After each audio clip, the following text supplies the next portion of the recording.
The royal family will likely become smaller and less significant after the end of the Queen's reign, according to a royal commentator. Royal expert Ian Lloyd believes it highly likely the end of the Queen's reign will bring upon the royal family several changes. The death of Her Majesty will likely have an impact on the firm's stardom, as none of its current members can equal the Queen's fame around the world. The author of The Duke, 100 Chapters in the Life of Prince Philip told, "I think the monarchy will become smaller and less significant. The Queen is a huge international star like Diana was, but I don't think any of the younger royals are as big as her." Mr. Lloyd added the Queen's contribution to the UK and the Crown cannot be mirrored, both in terms of her commitment to duty and service and because of the record-breaking length of her reign. The Queen acceded to the throne in 1952, following the death of her father King George VI. Thanks to her lifelong dedication to the Crown and the country and some of her choices, she has become an icon around the world. She has also been among the most loved members of the royal family across her realms throughout her reign. The Queen's determination to dedicate her life to the Commonwealth and service means she is unlikely to ever step down. Aged 21, she famously delivered a speech in which she pledged to devote her life to your service and the service of our great imperial family to which we all belong. Speaking to her late cousin and confidant Margaret Rhodes, the monarch conceded she would only step down if she suffered a stroke or got Alzheimer's.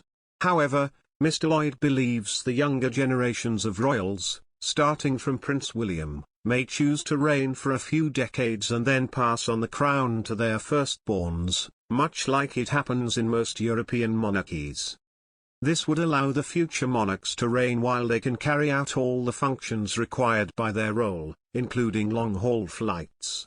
The author said, "Prince Charles would never do abdicate. He may be 80 by the time he ascends to the throne, and I think he would want to have a bit of time as king. I would think in the future Prince William may become the first British monarch of this century to abdicate when he reaches a certain age, because it's better to have a king or queen coming to the throne at the age of 40 and retire in your 70s when you have good health and can represent the country around the world. That may be a change we will see in the future." Mr. Lloyd also said another possible change in the monarchy after the Queen's reign could concern the traditional pomp and expenses dedicated to some of the royal ceremonies. While the Queen had a lavish coronation at Westminster Abbey, Mr. Lloyd does not believe Britons would stomach a similar ceremony for Prince Charles and his successors. He said, "I think Charles's coronation will be smaller, much reduced in comparison with the one of the Queen in 1953. I don't think people would stomach such a vast ceremony. If you look back to the Queen's coronation, it took 1 year to plan it. They transformed Westminster Abbey, they built an annex to create more seatings. I don't think people today would like those kinds of things." Mr. Lloyd stressed the possible lack of appetite of Britons for a big coronation over the next decade has nothing to do with Prince Charles or his popularity but, rather, concerns the changes that have taken place in the UK society over the past 70 years.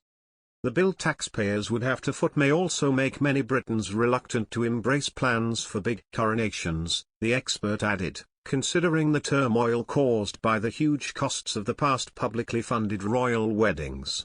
The Crown, Mr. Lloyd continued, will likely become less formal to be more relatable and accessible to the changing society. But the pomp which makes the monarchy so distinctive will remain, albeit modified from the way it is before. A Jamaican politician has said a petition asking for compensation will be presented to the Queen. Jamaican politician Olivia Babesy Grange argues that she wants to petition the Queen for compensation for all citizens. The Caribbean country's culture minister Ms. Grange said, "We are especially pleased to announce that we have made further steps in our strides towards seeking reparatory justice for the victims and descendants of the transatlantic slave trade." The petition is to be presented to the Queen of the UK and/or the Government of the UK.